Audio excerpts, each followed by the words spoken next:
Ya han tocado puntos muy importantes ambos compañeros. Nada más recordarles, una de las situaciones, el quinto signo vital es no dolor, y es uno de los objetivos que tiene la Joint Commission para la certificación de todos los hospitales. Otro punto importante también es, y lo mencionó la doctora Paulina, es la analgesia multimodal. Llévense ese término. Actualmente nos basamos en el manejo de AINE solamente o dejamos el dolor, el medicamento por razón necesaria. No, al dolor hay que combatirlo. Tiene repercusiones muy severas en el paciente, en el postoperatorio, y como ya lo dijo la doctora, va a influir en el pronóstico del paciente, en el pronóstico postoperatorio, pero también otro punto muy importante es la estancia hospitalaria va a disminuir si ustedes utilizan analgesia multimodal, y los costos, por lo tanto, que ahora manejamos costos, van a ser menores. Menores riesgos de infecciones intrahospitalarias, menor vía de estancia hospitalaria, menor gasto para muchos pacientes de nuestros hospitales que vienen de provincia. Entonces, llévense ese término. Actualmente ya no se vale el que el paciente tenga dolor ni administrar por razón necesaria. ¿Sí? Analgesia multimodal. Muy bien. Podríamos pasar la primera, por favor. Dale ahí con el...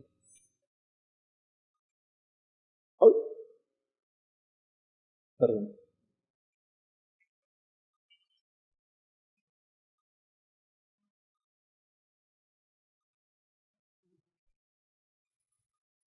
Bueno, entonces la doctora Paulina ya manejó muchas cosas. Vamos a hacer algunas situaciones muy breves, pero algo muy importante es la analgesia multimodal se va a basar principalmente desde el preoperatorio, ¿sí? Tenemos que nuestro paciente o la función que tenemos nosotros como médicos es valoración o manejo perioperatorio del paciente quirúrgico. No tan solo le toca al cirujano, no tan solo le toca al anestesiólogo o al que sigue y nadie se hace cargo del paciente. Nosotros tenemos que estar desde la premedicación, nosotros como anestesiólogos, ustedes como médicos tratantes, ver cuáles van a ser los beneficios que van a tener nuestros pacientes, ¿sí?, con la premedicación. Actualmente se están utilizando los gabapeptinoides, ¿sí?, y los alfa-2 agonistas, como es la clonidina y la dexmedetomidina, ¿sí? Todo esto va a llevar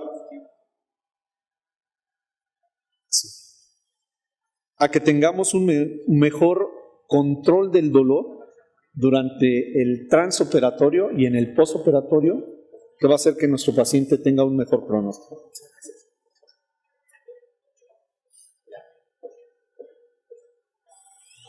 Vean, la clasificación del dolor por cáncer, el dolor va a ser principalmente por crecimiento o infiltración del tumor. Esto va a llevar a que sea un dolor nociceptivo, porque hay lesión en hueso, tejido blando, víscera, y va a ser dolor neuropático, porque puede ser por compresión nerviosa o por infiltración nerviosa del tumor. Este dolor va a estar asociado al tratamiento porque pues, el paciente es sometido a un procedimiento quirúrgico, tiene dolor post-radioterapia, post-quimioterapia, dolor tras embolización tumoral, dolor por pleurodesis química, dolor asociado a procedimientos diagnósticos, dolor asociado a tratamientos analgésicos, principalmente cuando se tiene que colocar un catéter central o un catéter periférico, etcétera, para hacer las quimios, y dolor asociado a su estado general, ¿no? Y dolor concomitante no canceroso, úlceras por presión, el ataque la emancipación de nuestro paciente y la de inmunosupresión lo va a llevar a que esté en cama, no se va a mover y puede empezar a hacer úlceras de presión, etcétera. Y vamos a tener que este paciente va a tener dolor en todas las etapas. ¿Cuáles son los objetivos del tratamiento oncológico?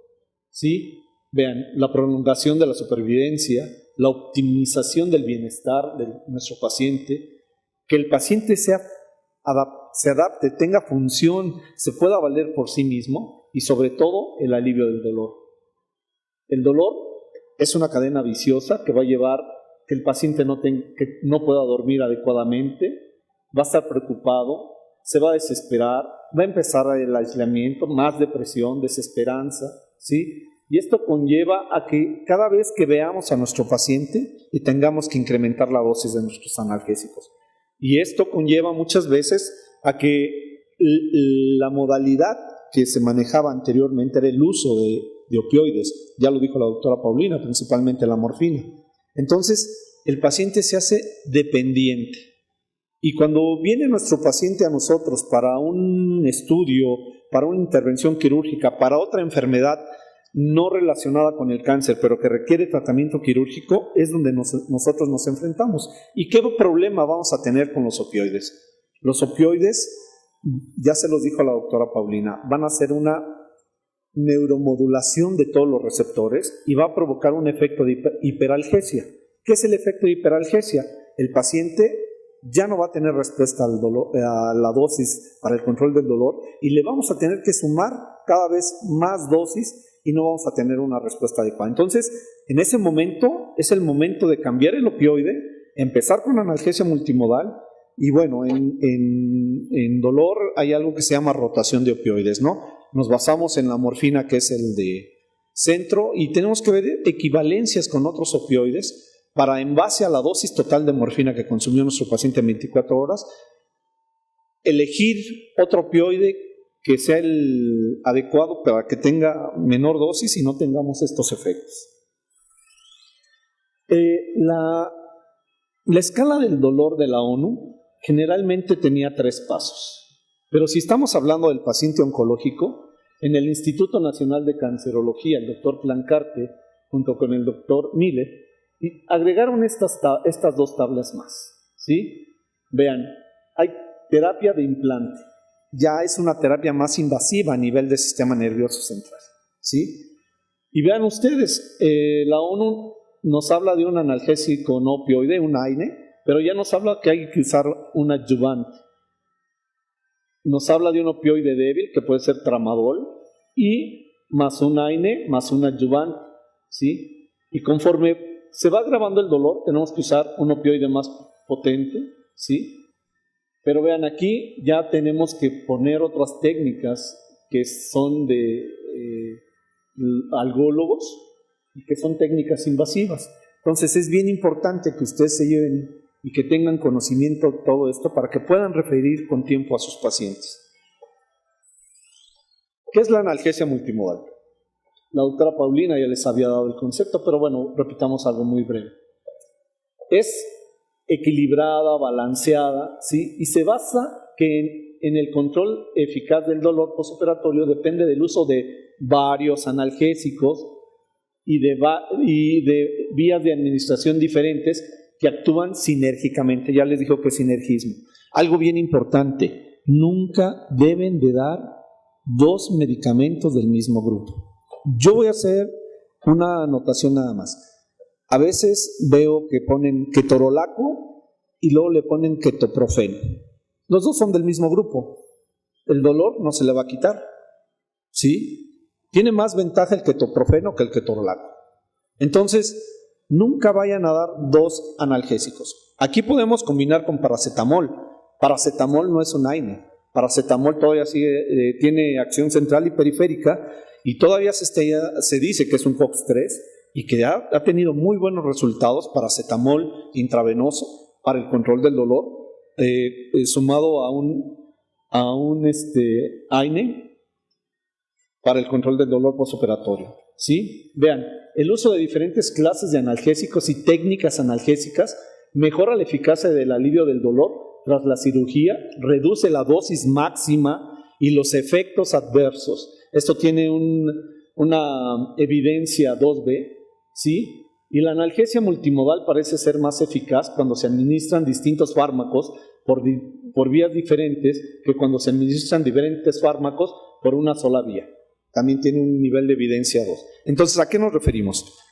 Las guías prácticas o el Task Force para analgesia postoperatoria de la Asociación Americana de Anestesiólogos nos dice que tenemos que empezar a manejar a nuestro paciente desde el perioperatorio. Ya les dije, el uso de gabapeptinoides antes de iniciar la cirugía, administrar algún AINE, ¿sí? Administrar algún alfa-2 agonista, poner un bloqueo regional o, en su defecto actualmente, es un bloqueo local, ¿sí? Otro de los puntos a los cuales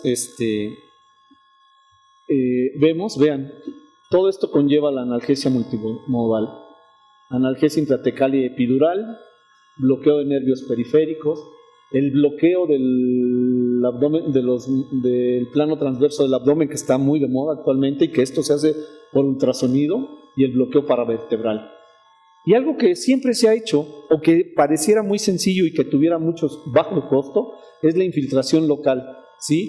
Intraarticular, incisional. Pero nada más aquí es muy importante. La infiltración de la piel se debe hacer antes de que se inicie la incisión de la herida quirúrgica. ¿Por qué? Porque ya va a empezar a modular y va a evitar que haya liberación de todas las sustancias que ya les dijo la doctora y que va a disminuir en una forma muy considerable el dolor. Actualmente se está haciendo la infusión continua del sitio de incisión y que con muy buenos resultados. Pero también tenemos todo lo que ya les mencionó la doctora: acetaminofén, AINES, COX-2, gabapeptinoides, la ketamina, la lidocaína, que ya lo mencionó la doctora, los alfa-2 agonistas, el sulfato de magnesio, que actualmente es un bloqueador de los NMDA y que tiene muy buenos resultados para control del dolor postoperatorio por vía intravenosa, ¿sí? La dexametasona, que además el doctor les dijo, una de las grandes complicaciones del uso de opioides sería la náusea y el vómito postoperatorio. Con la dexametasona vamos a inhibir esa situación y además vamos a proveer analgesia a nuestros pacientes. El tramadol y los opioides. Perdón, me voy a regresar. Yo les voy a recomendar que lean esto. Es una guía del 2014, pero no nos da recetas de cocina, nos da las guías de las dosis de cada uno de los fármacos y para qué tipo de cirugía y en qué momento usarlo. Híjoles, perdón. Aquí la doctora Paulina nos había hablado de la clasificación de la FDA, pero yo me atreví a poner esto de la Revista Colombiana de Anestesiología y es manejo del dolor no obstétrico durante el embarazo. Es un artículo de revisión. ¿Cuál es la diferencia? Que los australianos hacen su propia clasificación, ¿sí? Y esto modifica lo que la doctora decía. Ya no lo ponen grupos del grupo C, los pasan al grupo B, pero aquí la única desventaja que tenemos es que todas son opiniones personales. No ha habido grado de evidencia para poder sustentar esto, pero sí sería importante que lo leyeran, porque nos habla de todos los anestésicos que usamos y los cambios de clasificación que ellos están sugiriendo. Esto era lo que la doctora les decía, lo que les decíamos, la neuromodulación. A este nivel, en el núcleo mesocortotalámico, que se junto con el área ventral tegmental, el núcleo accumbens, el locus coeruleus, es el centro donde todos los opioides van a actuar, ¿sí? Donde todos nuestros fármacos van a actuar, los opioides, ¿sí? El acetaminofén, los cannabinoides, la cocaína, todo esto. Y todo esto aquí, en esta área, se va a llevar a cabo la neuromodulación de esos receptores. Cuando el paciente los usa en forma crónica o en forma subóptima, vamos a tener los problemas principalmente. Bueno, la doctora ya tocó el punto obstétrico, pero también es muy importante decir aquí, aquí tendrían que haber muchas situaciones éticas, ¿no? Porque ¿qué queremos? ¿Que salve la mamá o el feto? O si el cirujano en ese momento decide que hay que meter a la madre a intervención quirúrgica y tiene un producto de 25 semanas, bueno, en el instituto se están atendiendo productos de 25 semanas, porque los neonatólogos pues son muy buenos y lo sacan. Entonces tenemos que entrarle, ya no hay pretexto de decir, oye, pues tiene 25 semanas y no hay problema, y ya no lo saques, ¿no? No, los neonatólogos se hacen cargo del bebé y nosotros nos hacemos cargo de nuestros pacientes ginecobstétricas. Entonces, cuando nuestros pacientes ya no tienen o hay dolor muy severo, principalmente en las pacientes oncológicas, recordar que una de las causas principales de cáncer ginecológico en México es el CA el cáncer cérvico-uterino, seguido de mama, el mieloma, ¿sí? Y el melanoma. Y el cáncer. Entonces, cuando nuestros pacientes ya no tienen un buen resultado con los medicamentos que tenemos, podemos administrar drogas intratecales. Y vean, esto está al tratamiento refractario o un dolor muy severo. ¿Qué nos va a proveer? Un tratamiento de dolor más efectivo. Vamos a tratar de disminuir los opioides, que eso es la doctora Paulina se los dijo. Actualmente muchas investigaciones están dirigidas al uso de sulfato de magnesio, alfa-2 agonistas, ketamina en infusión y paracetamol sin opioides para evitar lo que yo les había mencionado, ¿no? La hiperalgesia por estos. Y estos autores hacen un protocolo por partes, donde van marcando por línea qué medicamentos son usados. Y vean ustedes, conforme usamos la primera o segunda línea o estamos usando más adyuvantes, vean que las dosis incluso ya no se utilizan narcóticos o la dosis de los narcóticos se disminuyen considerablemente. Entonces, lo importante es lo que ya habíamos dicho. Usar varios fármacos, hay veces que se usan hasta 5 o 6, para poder controlar el dolor a nuestro paciente, con que tenga una calidad de analgesia adecuada, pero sin los efectos secundarios de todos estos fármacos. Otra de las situaciones, yo les decía, la infiltración de la herida quirúrgica, sería lo más económico, ¿sí? Y todos los anestésicos locales tienen actividad bacteriostática, principalmente la bupivacaína y la ropivacaína, ¿sí? Y se utilizan a concentraciones muy bajas. La dosis de presentación comercial es al 0.5 y lo podemos llevar al 0.1, al 125 y le va a dar buena analgesia a nuestro paciente y no hay riesgo de infección de herida, que es uno de los principales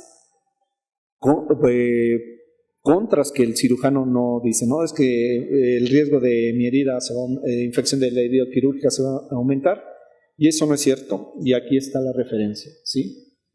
Entonces, es muy importante que si es un procedimiento mínimo, lo pueden usar por infiltración antes de la incisión, ¿sí? Y van a tener muy buenos resultados, pero si actualmente se está usando el uso de catéteres insertados en la incisión quirúrgica, en la fase intraarticular, en la fase intraabdominal, y esto nos va a permitir hacer una inyección intermitente o infusión continua de anestésicos locales y adyuvantes para el manejo del dolor.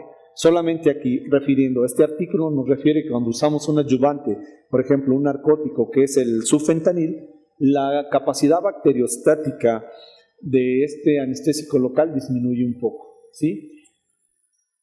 Y aquí esta nueva técnica que implica la administración de grandes volúmenes de anestésicos locales con o sin adyuvantes en diferentes planos del tejido perioperatorio.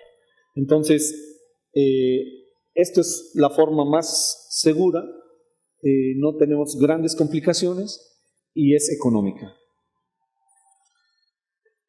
Otra de las situaciones, y que vean, este es un estudio de Cochrane del 2013 o 14, no recuerdo, pero nos habla de los antipsicóticos por el dolor agudo y crónico en adultos, ¿sí?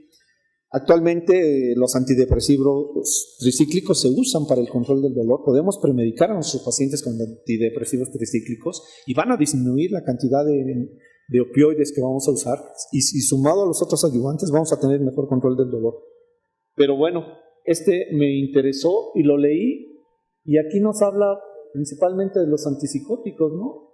Y estos han sido utilizados para el tratamiento del dolor crónico de cabeza, fibromialgia inclusiva y neuropatía diabética, ¿sí?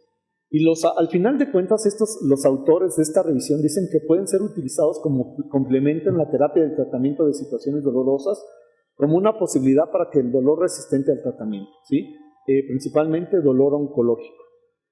Ellos hablan que hay que tener mucho cuidado, de los efectos extrapiramidales y de los efectos sedantes de estos. Pero los de nueva generación, los efectos extrapiramidales son muy mínimos y se pueden usar con seguridad. Y como resumen, tenemos que la planificación del tratamiento del dolor requiere una clara comprensión de qué queremos para el paciente, qué expectativas de vida tiene nuestro paciente. Acuérdense que actualmente otra de las cosas que viene y que está son los cuidados paliativos, ¿sí? Los cuidados paliativos no es aquel paciente que va a quedar allá en la esquina y que va a morir solo y que nadie le va a hacer caso, no. Los cuidados paliativos actualmente se refieren a que el paciente debe tener calidad y dignidad para morir, ¿sí? Hidratación, analgesia, ¿sí? Y afectividad. Entonces, es muy importante que aquí involucremos a la familia, ¿sí? Principalmente cuando hablamos de dolor crónico por cáncer, ¿sí? Entonces, esto con el equipo multidisciplinario, ¿no? No tan solamente el cirujano, el anestesiólogo, el algólogo. Tenemos que involucrar al psicólogo, al tanatólogo, al médico de cuidados paliativos, que ya actualmente ya es una especialidad, y que para que se involucre en el tratamiento de nuestro paciente tengamos un mejor pronóstico de él, ¿sí? Y una combinación de agentes farmacológicos y no farmacológicos. Si es necesario, ya en etapas finales, la utilización de terapias alternativas, y si el paciente así lo desea, no lo critiquen, déjenlo, ¿sí? Pero algo bien importante, la rehabilitación, no lo dejen postrado en cama. El médico de terapia física es muy importante en estos casos para que nuestro paciente pueda seguir teniendo esa seguridad en sí mismo y pueda tener actividad en física. Debe de haber una fuerte alianza terapéutica entre el paciente y el médico, y es esencial el establecimiento para alcanzar los objetivos realistas de nuestra terapia, que es que el paciente no tenga dolor. O sea, otra de las situaciones es, a lo mejor el dolor no va a desaparecer totalmente, pero tenemos que tener Me voy a regresar a la gráfica de la escala para que ustedes vean que debemos de tener un EVA entre 2 y 4 para que nuestro paciente esté bien. Y con eso les doy las gracias. Influir en el pronóstico del paciente, en el pronóstico postoperatorio, pero también otro punto muy importante es la estancia hospitalaria va a disminuir si ustedes utilizan analgesia multimodal, y los costos, por lo tanto, que ahora manejamos costos, van a ser menores. Menores riesgos de infecciones intrahospitalarias, menor día de estancia hospitalaria, menor gasto para muchos pacientes de nuestros hospitales que vienen de provincia. Entonces, llévense ese término. Actualmente ya no se vale el que el paciente tenga dolor ni administrar por razón necesaria. ¿Sí? Analgesia multimodal. Muy bien. Podríamos pasar la primera, por favor. Dale ahí. Ya han tocado puntos muy importantes ambos compañeros. Nada más recordarles, una de las situaciones, el quinto signo vital es no dolor, y es uno de los objetivos que tiene la Joint Commission para la certificación de todos los hospitales. Otro punto importante también es, y lo mencionó la doctora Paulina, es la analgesia multimodal. Llévense ese término. Actualmente nos basamos en el manejo de AINE solamente, o dejamos el medicamento por razón necesaria. No, al dolor hay que combatirlo. Tiene repercusiones muy severas en el paciente, en el postoperatorio, y como ya lo dijo la doctora, que tengamos un mejor control del dolor durante el transoperatorio y en el postoperatorio, que va a hacer que nuestro paciente tenga un mejor pronóstico.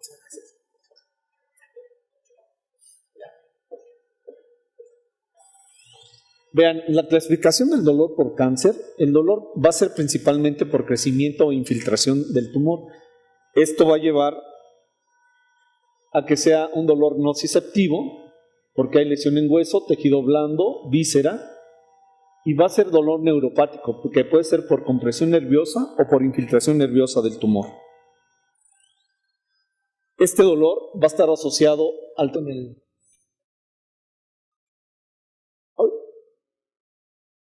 Perdón.